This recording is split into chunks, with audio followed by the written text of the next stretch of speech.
আমি না থাকলে গ্রামবাসীর কি হইব সেটা বোঝানোর জন্য ওদেরকে সাথে করে নিয়ে আজকে আপনার বাড়িতে আমি আসছি। ওরা যেন অন্যের বিরুদ্ধে লড়তে পারে, প্রতিবাদ করতে পারে, আপনার বিরুদ্ধে দাঁড়ায় যেন কথা বলতে পারে, সেই জন্যই আজকে ওরা আমার সাথে এই বাড়িতে আসছে। অগো যাইতে দে। কিন্তু বাবা। আম্মা যান, কুল, মাথাটা ঠান্ডা করেন, ওদের যাইতে দেন। বাবা, আপনার অসংখ্য ধন্যবাদ চেয়ারম্যান সাহেব। আপনি যে এত দ্রুত বুঝা ফেলবেন এটা তো আমি আন্দাজ করতে পারি নাই। কিরে ছোট লোকের বাচ্চা, দেখছস তোরে মারতে মারতে আমার হাতটাই ব্যথা হয়ে গেছে, কিন্তু একটা ছোট লোকের বাচ্চা তোরে বাঁচাইতে আসে নাই। আরে আসবেও না রে, আসবেও না। খুব তো মুখের মধ্যে খই ফুটছিল না? হ্যাঁ, কই গেল খই? হ্যাঁ, ওই চাষার পোলার কথায় তুই আমার মুখে মুখে তর্ক করছস না? হ্যাঁ, আমার মুখে মুখে তর্ক করছিলি। এখন দেখ কেউ আসে কিনা তোরা বাঁচাইতে। বাবা তুমিই বলো, এই ছোট লোকের বাচ্চারা আমি কি করব, তুমিই বলো। সাহেব, বুঝতে পারছি আপনি হরান হয়ে গেছেন, আপনার আর পিটানোর দরকার নাই, বাকি কাজটা আমি করি। অনেকদিন ধরে আমার হাত পিছ করতে। মিলন, খবরদার কইতাছি, সাসার গায়ে তুই আরেকবার হাত তুলবি না। চেয়ারম্যান সাহেব, আপনার এই পালা কুত্তা আমার সাসার গায়ে যদি একটা ফুলের টুকাও দিছে, আমি কিন্তু ভুইলা যাবো আপনি গ্রামের চেয়ারম্যান। আপনার এই কুত্তাটা সামলান। কি করলি তুই? তোর এত বড় সাহস, তুই আমার কাছে এসে আমার হুমকি দিতেছস? আমি কিন্তু তোর জিব্বা টাইনা কাটতে ফেলবো। কি করলেন চেয়ারম্যান সাহেব? জিপ ডাকাইটা দিবেন? আপনি কয়জনের জিপ ডাকাটবেন? আপনার বিরুদ্ধে কথা কইলে যদি জিপ ডাকাইটা দেন, শয়ে শয়ে মানুষ আপনার বিরুদ্ধে কথা কইব।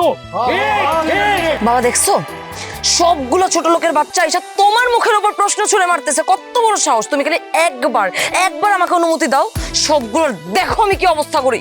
সে নিজের বাপের লগে থাইকা থেকে আপনি এগুলাই শিখছেন খালি? আপনি তো লেখাপড়া করে কোনো লাভ হয় নাই, আপনি মানুষই হইতে পারেন নাই, মানুষের প্রতি কোনো মায়া নাই, মহব্বত নাই, কিচ্ছু নাই। একটা কথা আপনি মনে রাখেন, গরিবের কোনো সহায় সম্বল নাই, এই কারণে গরিব কিন্তু মরতে ভয় পায় না।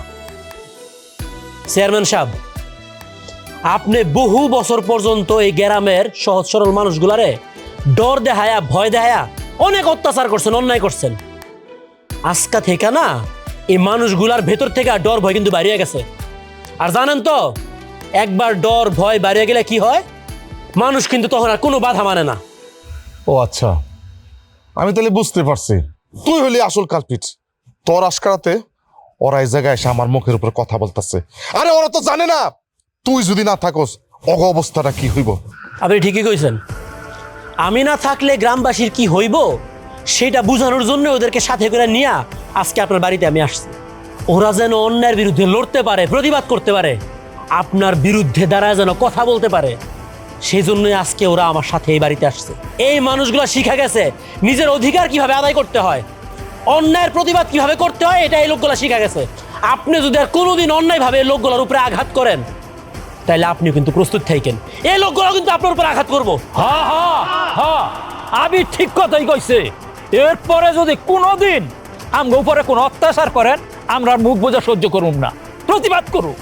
চেয়ারম্যান সাহেব, আপনার আর একটা কথা কইতেছি, এই যে আপনার পালা কুত্তাগুলা আছে না, এই কুত্তাগুলারে যদি আর কোনোদিন চোখ টাঙ্গায় কথা কয়, তবে এই চোখগুলো না তাই না তুই লাফালাইনু। আপনি এখন আপনার মেয়ের এখন ওর সাইডা দিত। তোকে এত বড় সাহস, তোরা আমার চেয়ারম্যানের সাথে বেয়াদবি করতেছ? তোকে কলিজা টাই না চিরা বলবো আমি। মিলন থাম, অগ যাইতে দে। কিন্তু বাবা। আম্মা যান, কুল, মাথাটা ঠান্ডা করেন, ওদের যাইতে দেন। বাবা, আপনার অসংখ্য ধন্যবাদ চেয়ারম্যান সাহেব। আপনি যে এত দ্রুত বুঝা ফেলবেন এটা তো আমিও আন্দাজ করতে পারি নাই। বুঝা গেল আপনার মাথায় আসলে বুদ্ধি আছে। যে বুদ্ধিটা আপনার মাথায় আছে এটা যত্ন করে রাইখা দেন, খুব দ্রুত এই বুদ্ধি আপনার কাজে লাগবে। ম্যাম সাহেব, আজকে যে ভুলটা আপনি করলেন না, ভবিষ্যতে কিন্তু এই ভুলটা আবার করেন না, ভয়াবহ পরিণাম হইব আপনার।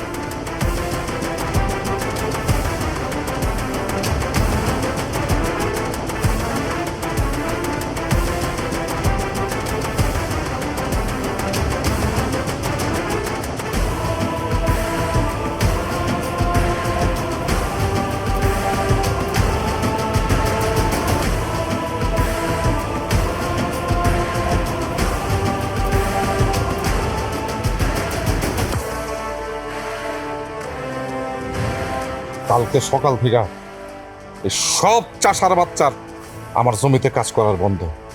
দেখবো ওদের পেটে ভাত করতে গেছে। আমাজন চলো। এই